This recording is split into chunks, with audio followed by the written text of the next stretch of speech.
energy and they push the players on. I think, we tell the players all the time, take the energy from the fans and put it in your veins. And you look at some of the actions in extra time. Aldair Sanchez, he's played how many minutes in the past few weeks, and he's still running and crossing the box and cramping up, coming off, going back on. Like, I think that's the connection between the players and the fans right there.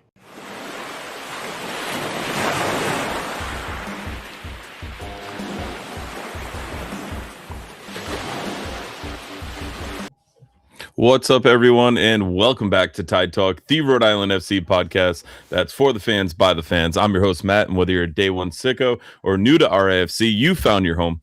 Every episode, we're breaking down the latest from Rhode Island FC, the matches, the moments, the players, and everything happening in and around the club. Before we dive in, make sure you're following Tide Talk across all of our social media accounts. We're on Instagram, X, Facebook, TikTok, and everywhere else you scroll. Stay locked in for updates, exclusive content, and all things Rhode Island FC. If you're joining us on YouTube, please say hi in the chat, share your thoughts, and we'll pull them up on screen. And remember to smash that like button if you haven't already.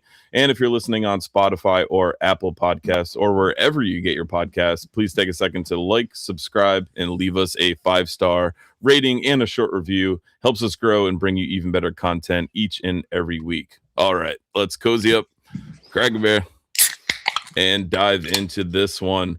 Ryan, I got to see my favorite Healy last night, so unfortunately I have you on screen with me tonight. How you doing, buddy? I'm sorry to disappoint the audience that my doppelganger, who was at the game, is not me. But no, I'm doing good. Just got done with a nice bottle. And sorry for being a minute or two late, audience. You actually did get us right on the late. But here we are. Talk about all this beautiful Breeze Cup action. I don't know if I'm happy or upset that I can actually hear you tonight. Like last episode, we could not hear each other beforehand, or Ryan could hear me, I couldn't hear him, and you could hear Ryan, but I couldn't hear Ryan. But here we are. We got all the issues fixed. I had to actually restart the Mac Mini for once in a blue moon. It's unbelievable. I mean, they're just a dependable little machine. So that's it. Up the dang tide. We get to do a happy pod, as you tweeted out. We get to talk about a win. A league win, the first league win of 2026 for RAFC on just a beautiful night. Second. Oh, second. Yeah, I'm sorry. First home. Yeah. How quickly we forget. Yeah, Craig. We were talking with Craig before coming on, and he was calling us all grizzled fans after 2.5 years in. First home league win. I kept forgetting about Lexington, and I kept forgetting which game we actually won. But we did see a mix of styles last night, so we'll definitely talk about that as we get going. But how you been, buddy? How's your How's dad life treating you? Absolutely loving it. Little guy's the best.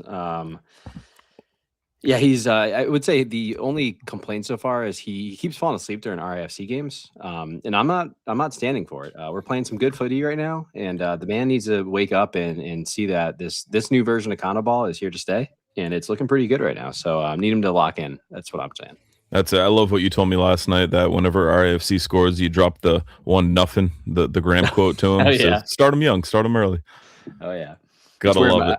I always think about him as having a Michigan accent because my wife's from Michigan, which obviously makes absolutely no sense because he is going to be born and bred here. So I don't know what's going on. Yet to speak. Yeah, well, also that too. But yeah. But we'll start with kind of the lead up to the game. The parking lot was very vacant. It was a chilly one out there. Big shout out to Defiance. They had some pug goals set up for the juniors. Zach and Graham were going wild. Irvin hopped in. Matt Jean had the beanie on the head model, and Zach chipped him a nice ball. Matt got the head to it, but could not get it on target. So cool seeing them give all the activities to the juniors out there. Wish there was a nice flat spot in the parking lot for them to play, as the ball just goes flying everywhere. But for those character though, builds character. That's true. There wasn't any skin knees last night. Knock on wood. Hopefully, long may that continue. But good to see them. Being building that up and giving the kids something to do beforehand. Like Timmy says, I want to be Graham when I grow up. Graham recorded his own mini podcast the other day, all about Timmy. Talked about Timmy breaking his ankle. I don't know where that came from. He's been on a real Timmy kick lately. We were coming home from somewhere, and he just started yelling, "Where's Timmy?" out the window. I told him he might work nearby, so he might find him. You might need to have a talk with him. That's being a Timmy guy is unbelievable. I mean, I would imagine Graham would have a better player rating scale than Timmy does. It'd make more sense, that's for sure. At least it would make people less angry. I know that. Yeah, I mean, Timmy's always going to catch strays on the player ratings because of that. And if you haven't already, go check that out and go check out Matt Hand's Riptide Report. The 2 blogs are already out. I think Tim McDuff said it best in the Tide Talk channel on the D36 Discord. Timmy's ranking system, he gave him a 10, which I got to talk to Tim about. I don't know if that's worthy.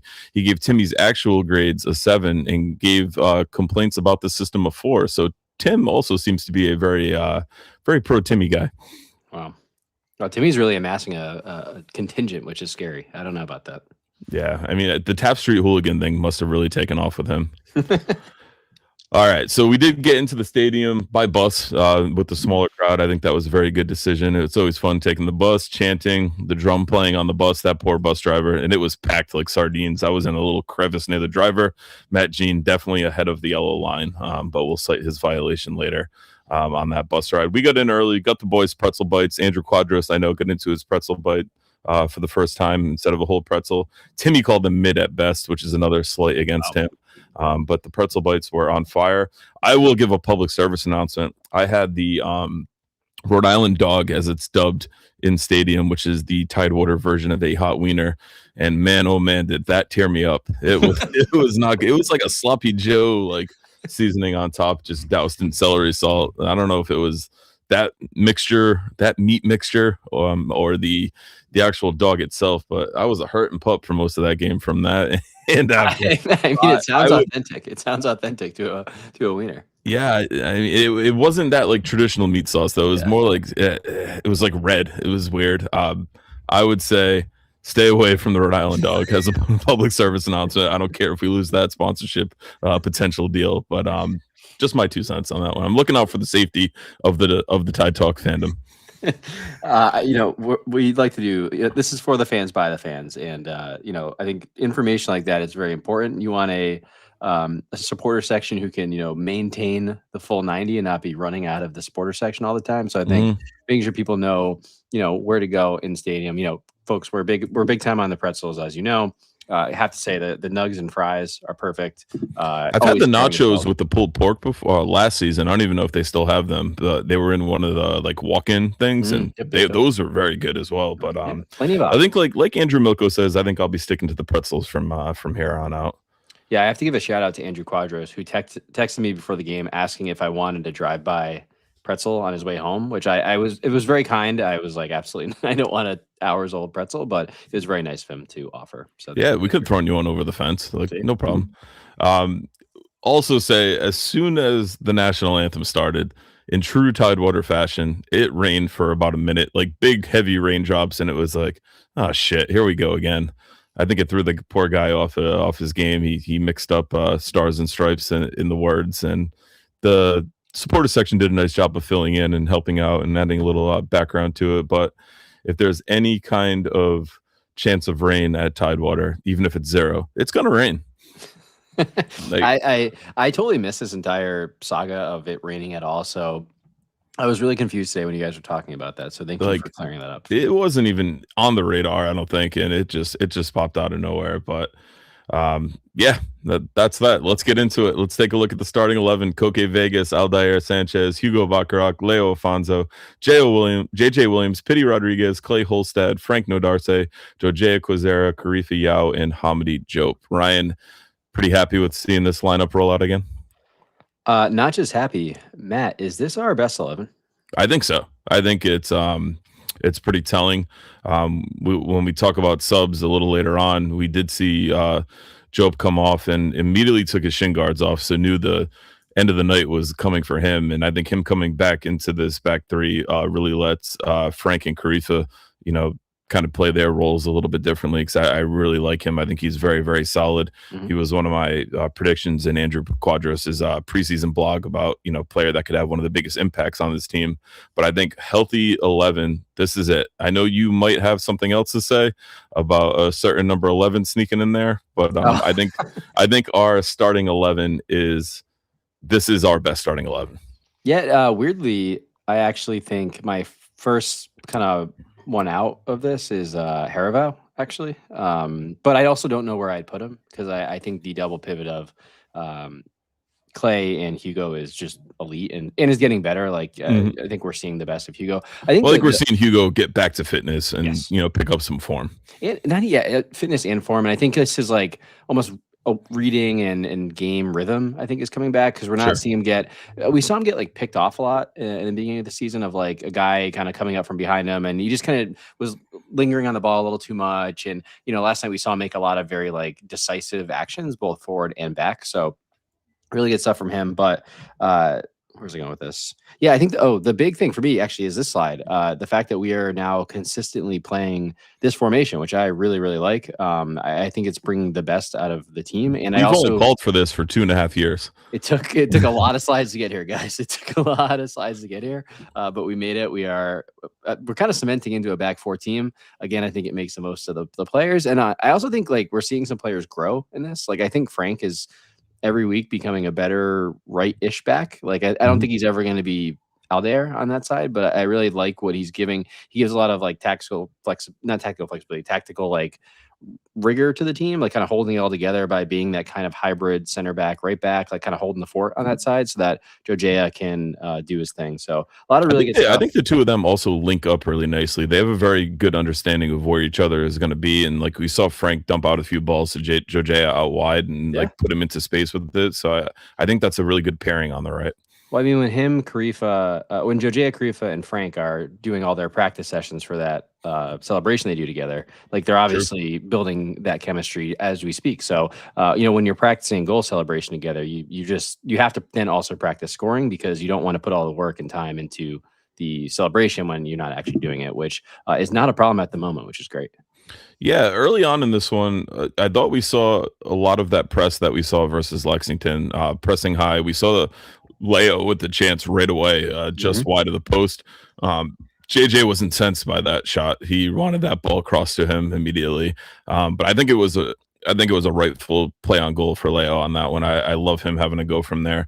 And we saw a kind of the combination of JJ, Afonso, Pity, Quazera really putting some pressure on that Charleston back line, on the keeper, and keeping that ball tucked back in the zone early. Yeah, I mean, we were hot to start. I actually understood JJ a little bit more from where I was sitting, but from the comforts of your coach. Yeah, from the broadcast, because it was just like, it wasn't even a cross. It was actually just like JJ was through on goal if he would have passed it to him. Again, I very much am happy with my winger forward taking a shot if they're in that position. And the thing we talked about it, I think last week, but Leo is someone who throughout his time in MLS Next, and as we're seeing so far, is an absolute shot monster. The dude is not afraid to let it rip. He's leading the league or up there on shots per game and with RFC, and was up there in MLS Next. So it's kind of who he is, and I don't think that's something you'd ever want to really coach out of him. I think it also gives a lot more flexibility for subs later in the game. If Leo's on, you're going to let him roll out, and then you have Noah, you have Busy that can come off the bench and be that extra winger and provide a little bit of spark off the bench. So I really like the flexibility that, we saw Leo start the season tucked up top with JJ, and now seeing him out wide on the left really provides that extra flexibility to the squad.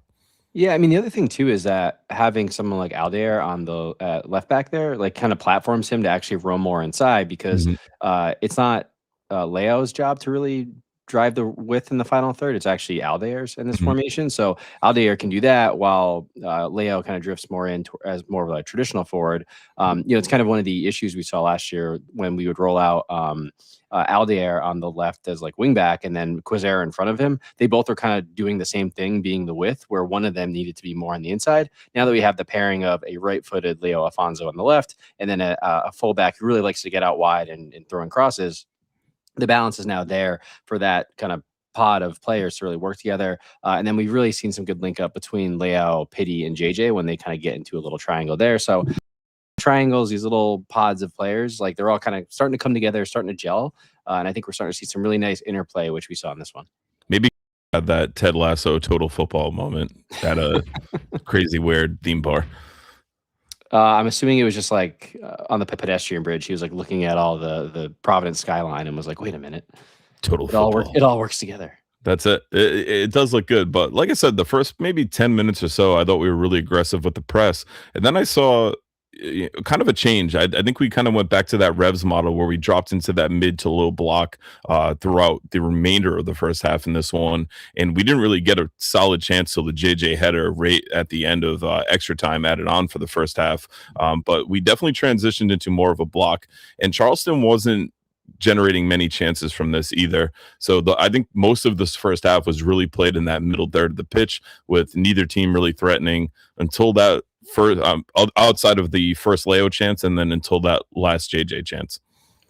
Yeah, I mean, through I think the mid or the majority of that first half, like I think we saw there was a foul by Cahrleston like right on the edge of the box, which I thought was a really silly foul around that 10-minute mark where we were really dominating. I think from there we really lost all the momentum that we had previously, and then after that, I think they really kind of dominated possession. Like, and again, I think we were sitting back, but we also I don't know that we were sitting back. They were just kind of really playing through our press really well. Like we were trying, and then they would just break it. I push back a little on that. I don't think we were as forward and as ramped up pressing that we were in those first 10 minutes. Like we saw their goalkeeper, who Defiance gave an absolute ton of shtick to, which was awesome. He was not taking his own goal kicks, and the ball was playing back to him, and then it really invited the press. But through open play, I think the press came from those goal kick situations, but from open play, we weren't really forcing them back or really kind of pinning them back in their zone. Well, because I mean, this is where we disagree. I actually think it was because of what Charleston did. I thought they broke us really well, and then they found a lot. I think they made a tactical tweak where they found a lot of space behind our wingers and in front of our fullbacks with their wingbacks, and they were just kind of cutting through there. And then really kind of there was a lot of like one-on-one situations or kind of breakaway-ish situations that they couldn't execute on.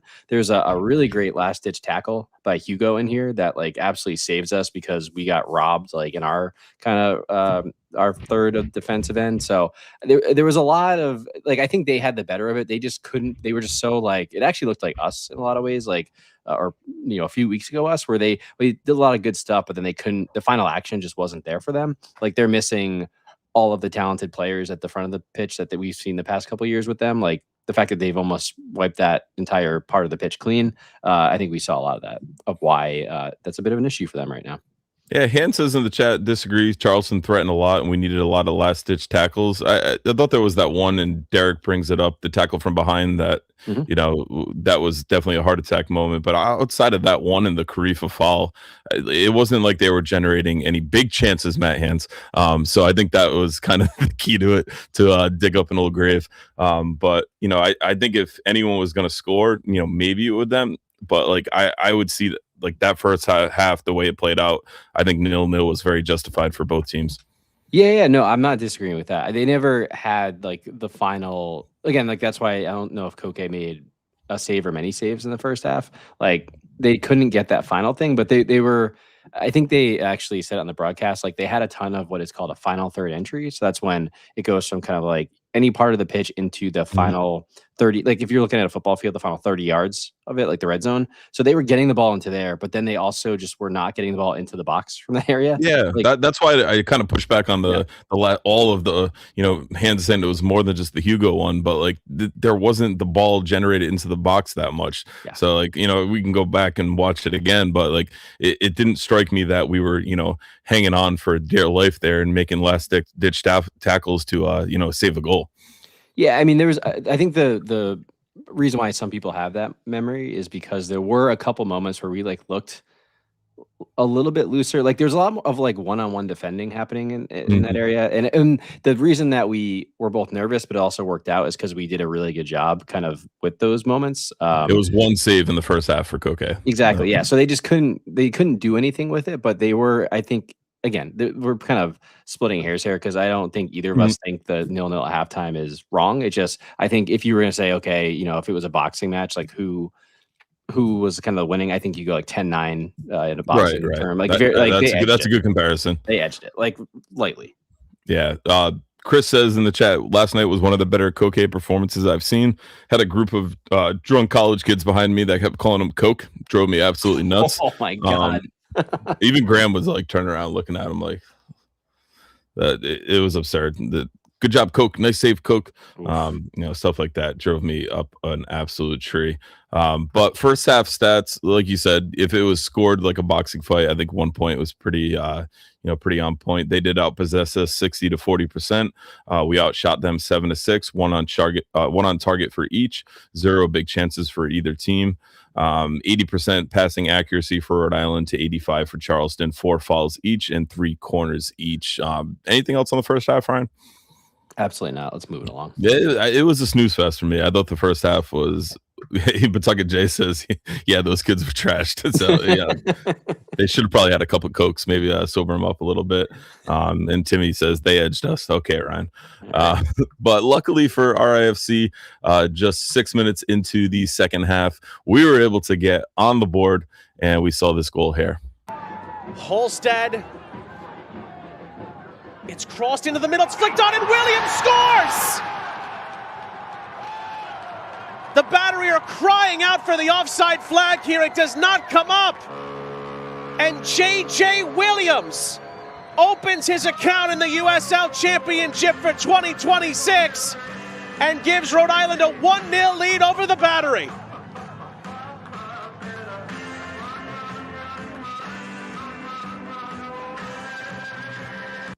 So a lot of calls for offside on this one and talk about it. How did you see this one play out in real time, Ryan?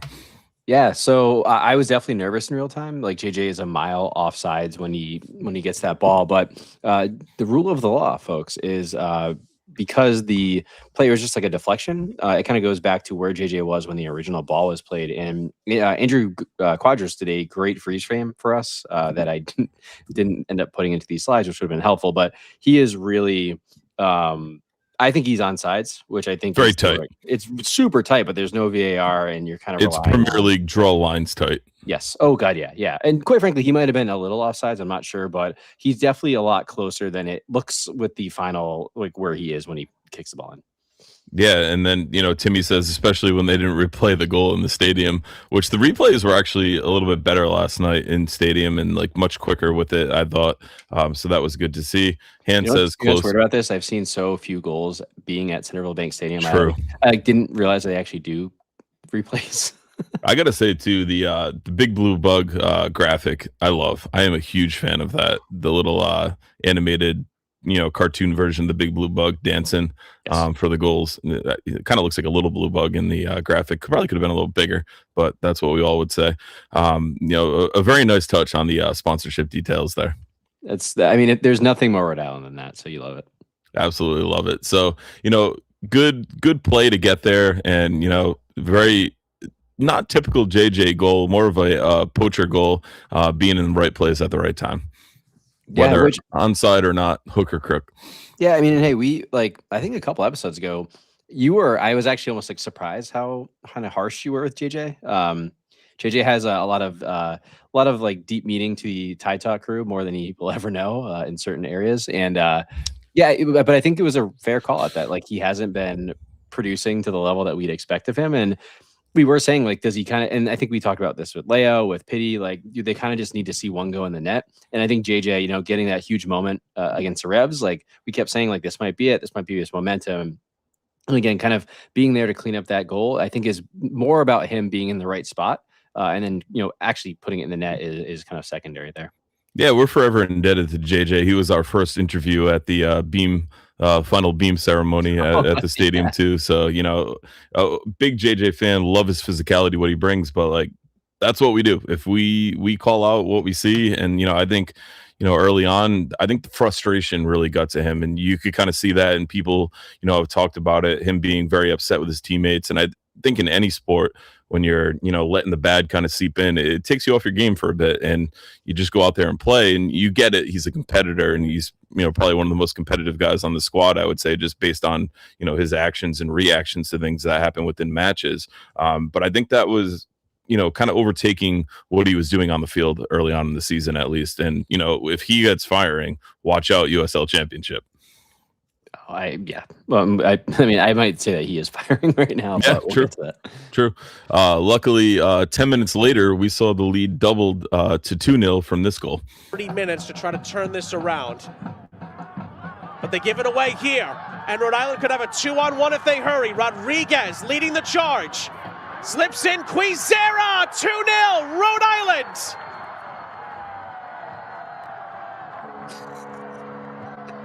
A wonderful counter-attacking goal from RIFC.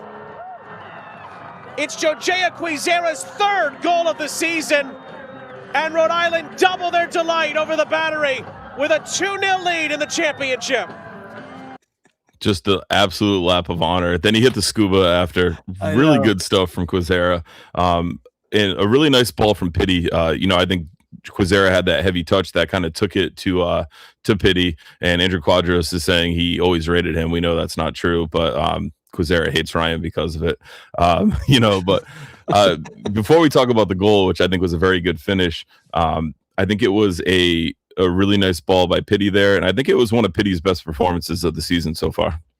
Yeah, I mean, I actually want to take it even a step back. It was a great interception by Jojea that really starts it all. So Jojea starts it, and actually he had a couple like big defensive moments. There was another one that he kind of made a similar play to Hugo, where he was like a last man tackle in the box. So Jojea really brought it on both ends, and he is a man on fire right now. He, since coming back from international duty, and even before then with Louisville, has just really found a beautiful home in this right wing spot, and it's where he plays for Rwanda. And I think it's one of those things where, I mean, we talked about it a lot last year. I was very pro him playing here, again, not to toot my own little horn, but it's nice to see, especially when he starts finishing. Like he has a really good knack for it. I actually think he's someone who weirdly, he's like almost better like shooting from far away or like on that last ditch than like a 5 or like a 3-yard pass sometimes, which like drives me nuts, but like he's really producing. And that was why he was someone who led the team in chances his first year. Last year, I don't think anyone had a good year, but he's a man on fire right now, and long may it continue. Hey man, crack a cold one, man. Crack a cold one tonight. Yeah, I mean, he came up to me. He skipped the whole line of kids signing autographs to tell me to crack a cold one tonight. And I actually asked him, I said, Jojea, great form since international duty, as you referenced, as Derek referenced in the chat. I said, do you prefer playing on the right or left? He goes, man, I don't care. I just love scoring goals. I love that attitude from him. Elite comment. Just really good stuff from Quizera, much to Andrew Quadros' chagrin.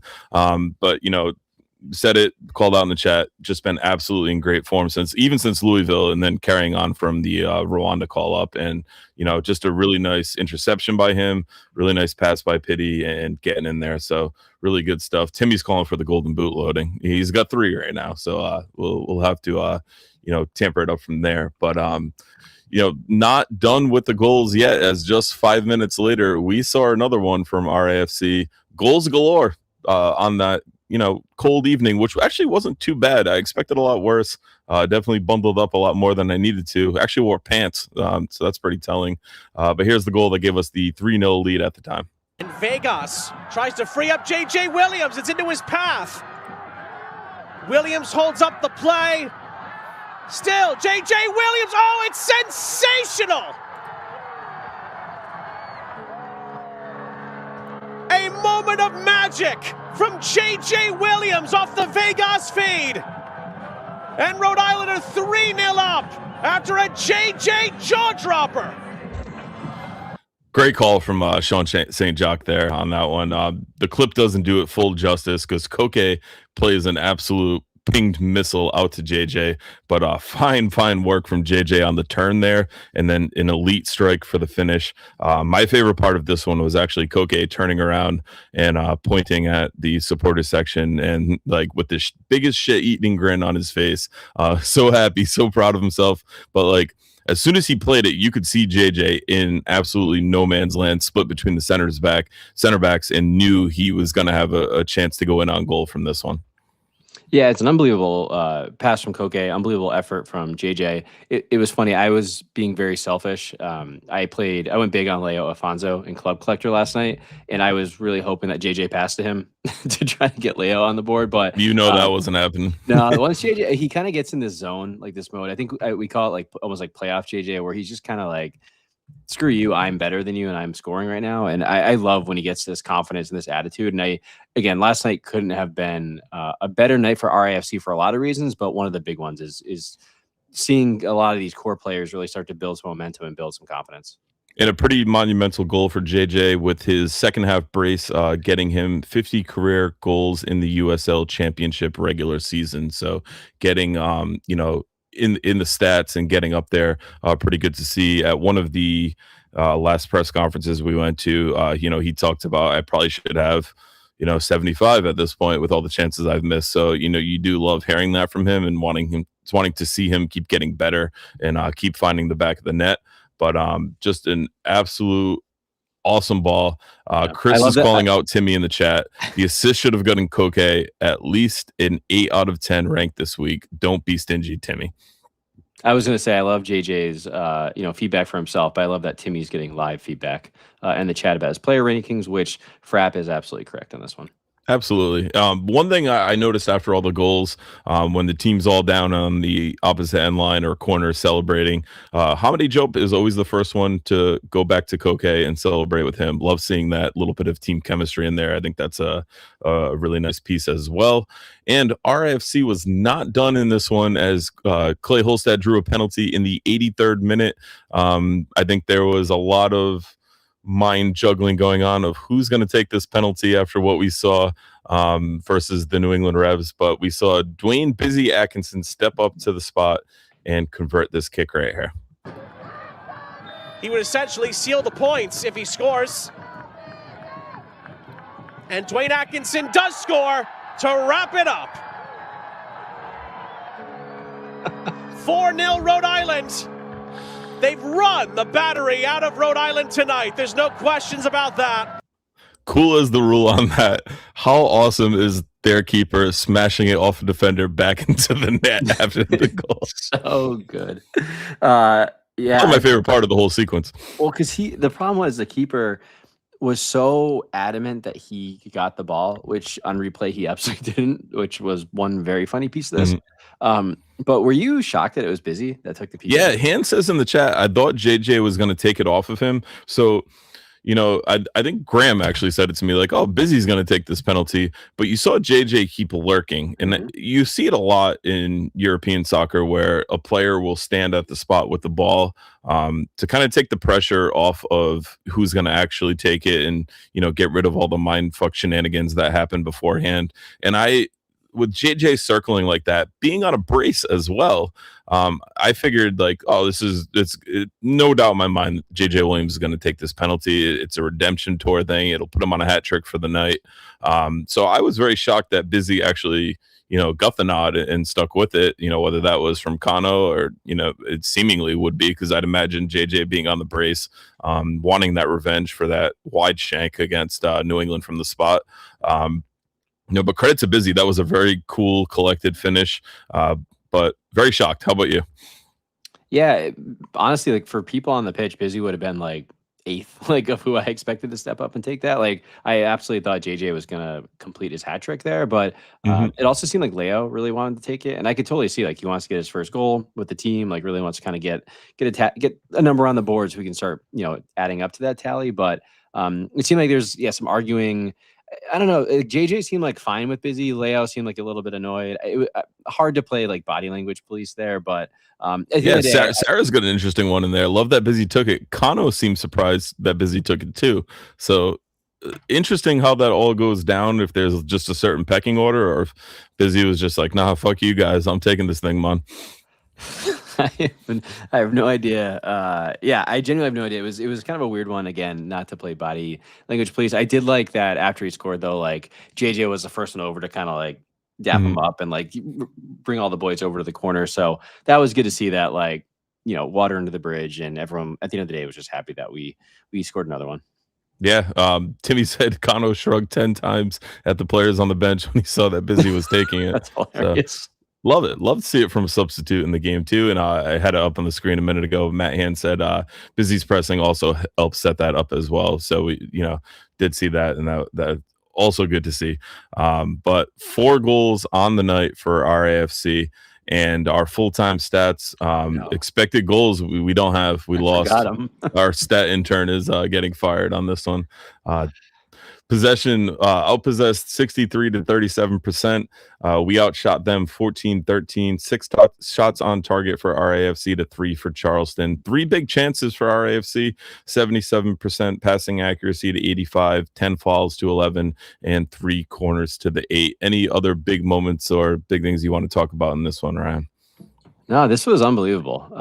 Like a really, probably one of the most complete halves I've seen us play. I was also really happy that we ended with the shutout here. Yes, I think Charleston did get the ball in our box late a couple of times, and there were some, chances and opportunities that arose. And I was just like, man, I just really hope we keep the clean sheet on this one, especially with Koke having the assist. Yep. Yeah, I mean, God knows what Timmy would have done if Koke let in a goal to his 3 out of 10. 3 out of 10 with an assist for a keeper. But yeah, overall, like just what a complete performance in the second half. I think I've heard around the XG was around 1 for Charleston. So like it wasn't that we gave them nothing, but I think again, very assured performance. I thought the effort was fantastic from the team. A lot of really great interceptions, a lot of great kind of moments of both defense, but also on the offensive end. Mm-hmm. And we had our 3 chances. We took all of them. We were 3 big chances. We didn't miss any. So at the end of the day, like, just more of what we want to see. And I think going into this, we're wondering like, was Lexington a bit of a fluke? It was a bit of a run against what we'd seen so far. But big win there. They kind of kept solid momentum against the Revs. Obviously didn't win that one, but a great comeback to even send it in extra time. And then this one just kind of shows that they're building, and most importantly, they're learning in picking up points. So like all of it's kind of coming together. You can really see what this team is trying to be right now. And I think that is just as important as the 3 points. Timmy says from the USL Analytics on Blue Sky, 2.07 to 0.09 in XG in favor of Rhode Island. He says he knows it's not your preferred XG model, but at least we have a quantifiable number on that one. I think for me, the biggest takeaway, again, is the versatility. We saw the press in moments early on. We saw it a lot in the second half. We saw the block mixed in. So being able to do that on the fly, I think this team will be a tough team to beat in the USL Championship. Charleston is an enigma. Got blanked 3-0 versus Brooklyn last time out, beat Louisville. This just goes to show you that on any given match, any team can beat any team in this league. And if RFC starts finding goals like this with the stout defense that we've seen, each of the seasons so far, I think will be a really tough nut to crack throughout this season. And hopefully we see the form pick up earlier than we have in the past 2 and, propel ourselves towards a home playoff spot to Matt Jean's, delight and chagrin. He'll be calling it. And Ryan's also saying a 2.6 to a 0.98 from ASA. So we got our XG pretty close, pretty good stuff. But did you see this second half coming after that first half? I don't think anyone in the stadium did. Not really, because I thought in that first half, like Charleston were winning the tactical battle, and I was like, they're causing more problems for us than we are them. Mm-hmm. And I was nervous that we weren't going to be able to adjust to that, and we did. So, yeah. And I mean, the thing is, like, goals make games. So, like, the fact that RFC was able to, get that first one from, it changes the game state and then allows the game to be played differently. I think we sat back more, as you'll see the possession continue to trick down for RAFC in that second half, and we really were killing them on the counter. So I think it really played into our hands that we scored first, and it's a model for how we should and can continue to play because we have the talent, we have the players, and we have like the tactical flexibility to turn on different bits of the game when needed. So I'm very excited about this. I do see some playoff like hosting stuff, guys. We're still not even in the playoffs right now. We are in 9th place still. 3 points out of 3rd, though, right? Unfortunately, March and April still, or I guess April's good, but March did count still, unfortunately. Pawtucket J says he was contemplating leaving early because he was up since 4 a.m. Thank God he didn't. I'm happy you didn't. The fake Pawtucket J might have shown up in your stead. We just can't be having even the possibility of that happening. No. I'll also add 7:30 weeknight games. I know we don't see another one till like September. For the birds, start those babies at 7. Yes. Start them at 7. Getting home that late sucked, even after a 4-0 win. Weeknight games 7 the latest, please. Makes no sense to me, but we'll shift gears a little bit and head to your thoughts at the RAFC and good, better, best. Happy pod. We got to get all those in. We'll start in the Defiant 1636 Discord. Sarah P had RAFC in 3, holy clean sheet. Leo had good defensive hustle throughout the first half to stifle most of Charleston's best chances. We kept up well against probably the quickest ball movement we've seen all season. Better scoring first to set ourselves up for what we do best: defend, counter, and press. Best JJ spreading the wealth instead of seeking the hat trick. Don't know if that was by design, Leo, but we'll see. And then Leo's RAFC in 3 was float, then sting. We also had Patrick McKenna's RAFC in 5. I love how Pat takes his creative bit to all of this. 2026 Golden Playmaker, Koke Vegas. Love it. Andrew Gomes, RAFC in 3, play dead batteries. Nate Ski's RAFC in 3, do it again. As good was atmosphere. 1636. As better was the win, and best was the goals. Andrew Milko's good was Labanda bringing the noise and getting the team on track.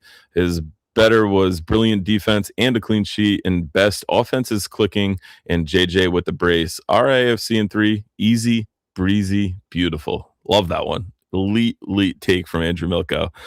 We also had in the Discord Taris with good, a clean sheet for Koke. Better, 4 goals and a brace for JJ. Best, the feeling of going home a winner at least for one night. RAFC in 3, on to Hartford. Dave Audette's good was big win at home. Better, goals galore. Best, going into Hartford with a ton of momentum. RAFC in 3, Somos to Papa. That was the Defiant 1636 chant to the goalie throughout the first half, and then when he exited the tunnel at the end of the game. We are your daddy. I love it. Absolutely love it. Timmy's good. Seeing a team get a shutout at Tidewater that wasn't us, a rare occurrence.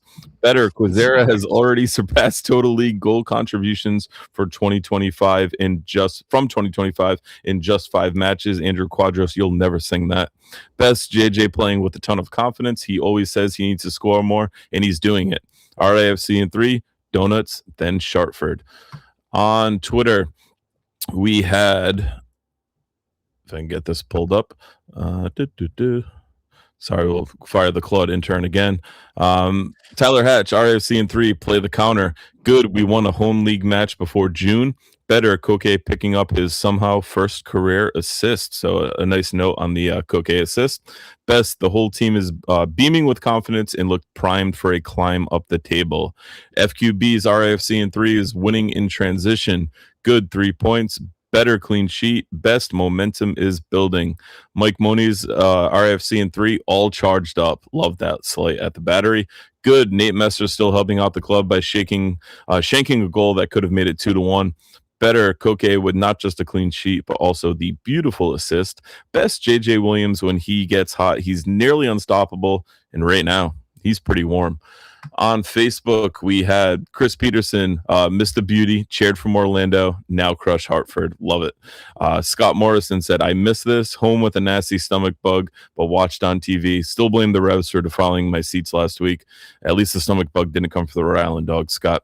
And Don Lindbergh posted the picture of the board that just said win. Love seeing that as well. Also on Facebook, we had Ben Grimes with good, Breeze really embracing their sponsorship with the cup.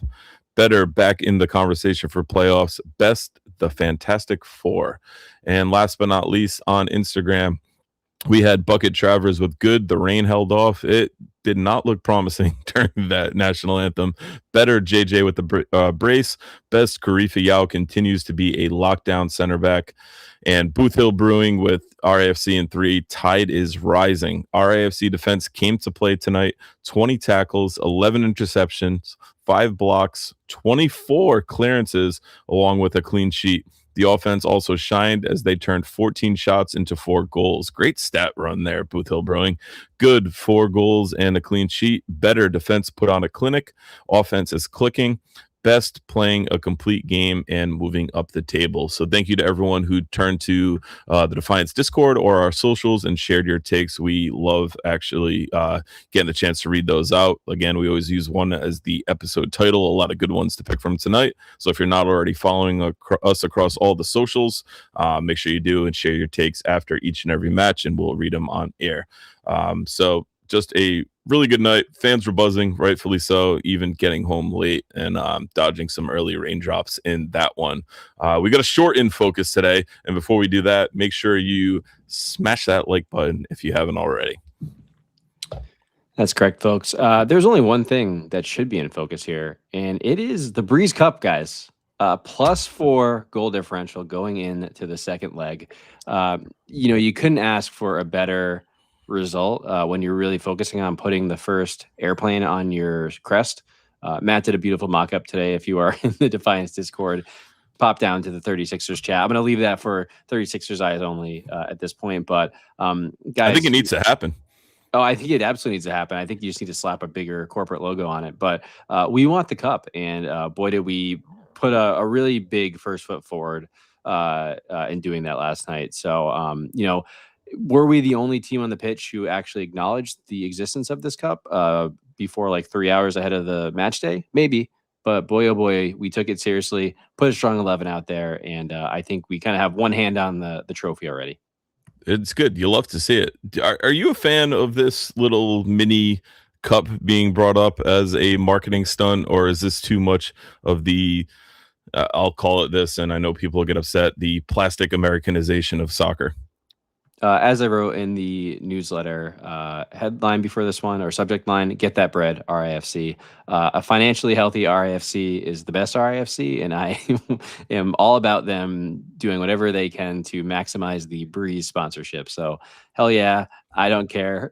Hey, we had an amazing performance, so maybe we actually did truly care more than them about this cup. So Andrew Milko's with you. As soon as I found out the Breeze Cup existed 72 hours ago, I just knew we had to have it. I mean, imagine this next to the Eastern Conference Trophy Final, wherever that is, at Centerville Bank Stadium. I mean, unbelievable. Yeah. Did anyone buy the half-price plane tickets today? Good show. Good question. Let us know where you're going in the chat. Timmy says this is an affront to football. Frapp says it's charming. Why not? I'm with Timmy. I think it's one of those stupid American things. Kind of like the World Cup adding in a halftime show. Like, why do we have to ruin things and, put these labels? We are the only team with Breeze as the kit sponsor. Charleston couldn't even bother to show up with the kit sponsor last night. So, I really like their kit. I like a sash kit. I am a fan of the sash kit. But, I still think it's an affront to football. But Quadro says Breeze Cup or bust. Time to rest our best 11 till the return leg. For the record, for people who aren't aware, the return leg for this one is in like October, I think. Oh, yeah. Guys, listen, all the trophies we can stack up, I'm all about. But again, I care less about the trophy, more about the hopeful. I mean, I hope we're getting paid for this, some extra compensation, and again, a great performance. So if this is motivating the players, which I'm 99.9% sure it is not, hell yeah. All right. Before we take a look at Hartford and what they've been up to, let us know. It's time in the chat. Send us your score predictions. Timmy says there's 0% chance we got any extra money for this. Duck J says he wants a chicken sandwich trophy. And that would be good. But Hartford's last three, we saw them a 0-0 draw versus Loudoun on Saturday the 18th. Get absolutely derailed by El Paso 4-0 at home. In a 0-0 draw versus Miami FC. How you feeling about this one coming up, Ryan? It's always a, feisty affair. Hope it's not a repeat of last time we went down to that shithole. But, I think we can definitely expect with all this momentum to go in there and get some kind of result. But again, share your score predictions for this one in the chat. Let us know if you're going. Yeah, I mean, listen, we already have beaten Hartford this year. Obviously, that was a home match, obviously against a very rotated Hartford team in the Cup, which was very funny that they rotated so heavily to then draw 0-0 with Miami. Granted, we lost there, but yeah, I mean, they've had I don't even want to say up and down season. Like they're just kind of mid or down at this point. 3 draws and 2 losses in their last 5. I think the way we're playing in the confidence we built, like I truly think there is a momentum to be a part of this. And I very much think we are going to go down there. I like your word, get a result, but I think I'm going to go with we are going to win this one. All right. I'll save you your score prediction. We'll get some from the chat. So I'll give you some the issue time. Though is that I've been on a run of saying we're going to lose to try to reverse jinx us, which seems to be working. So now I'm a little nervous. I said the first part out loud. All right. We've got 3-0 RAFC this Saturday from Andrew Quadros. Revenge for last season. Hans has 401 to nothing RAFC. Love it. That's a lot of big chances in that one if we're scoring 401 goals. Timmy's got 2-0 RAFC. Pawtucket J has 2-0 us. I'll be finding all kinds of stickers in that neighborhood. And Timmy also adds they haven't scored 4 in a match. Garbage. Don't ruin the pre-match. Look out. So we've got some good stuff. No Siaha, heckle him strongly. What are you going to go with for your score prediction, Ryan? I'm going to go 2-0 RFC. I hate that you said that because that's what I had in mind too. I'm going to go 2-0. I usually go 2-1. Oh, wait, sorry. I have to revise mine. 2-0. 2-0. Santiago also has RAFC 2, Hartford 1 in the chat. So hopefully the predictions in the chat come up. Frapp says, bring back the Jägermeister Cup. What a terrible naming change. We talked about this earlier in our kind of season preview.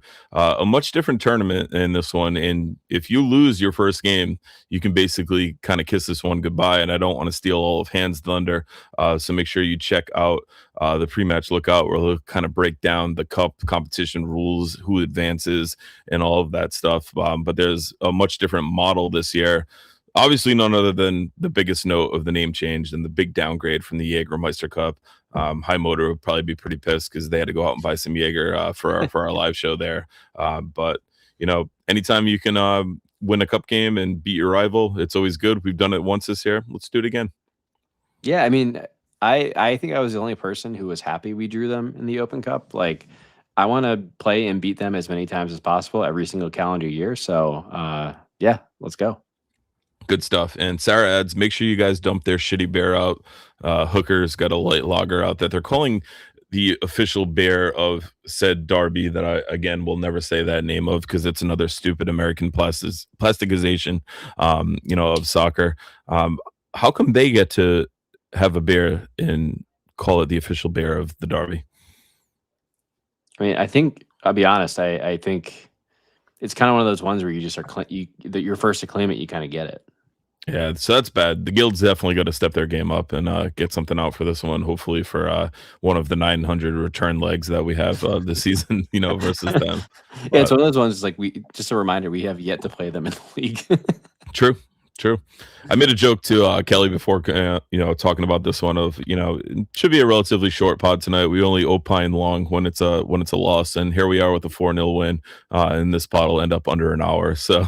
I think that's always funny how we love beating the negative, and we're much more succinct on a 4-0 drubbing. Fair, and weeknight, as you said, it's tough. But True. We are here, and we're together, guys, and that's what's important because this is just fun. It's fun to talk about a win. It's fun to talk about a great performance, especially, and it's exciting times ahead for RFC. I have not brought up the spring sadness slide in weeks, and it's beautiful. Which deleted is good. It. It's gone. Which is good. Again, a lot of you on here. Smash that like button if you haven't already. But any final things you want to get off your chest, Ryan? To our travelers to Hartford, give them hell. I absolutely wish I could be there with you.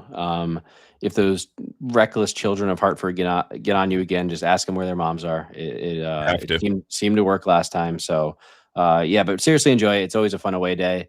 If they have the chicken nuggets from last year, you're going to be in a really good place.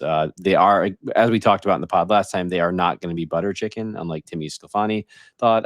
Probably just, your standard condiments, but fantastic away day, and I hope everyone has a blast. Yeah, stop at Maggie McFly's, I believe the name was the place on the way home, and get the cold brew old fashioned. You won't sleep for 3 days. It's absolutely worth it.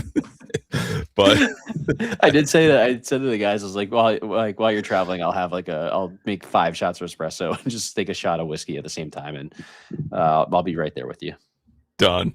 That'll wrap things up for this one. Remember, Tide Talk is more than just a podcast. You can find us on Twitter, Instagram, and Facebook for daily social media content. Click that link in this episode description to follow all of our accounts. I've been your host, Matt, for Ryan. Thanks again for joining. Smash that like button on the way out. We'll see you next time. And as always, up the tide.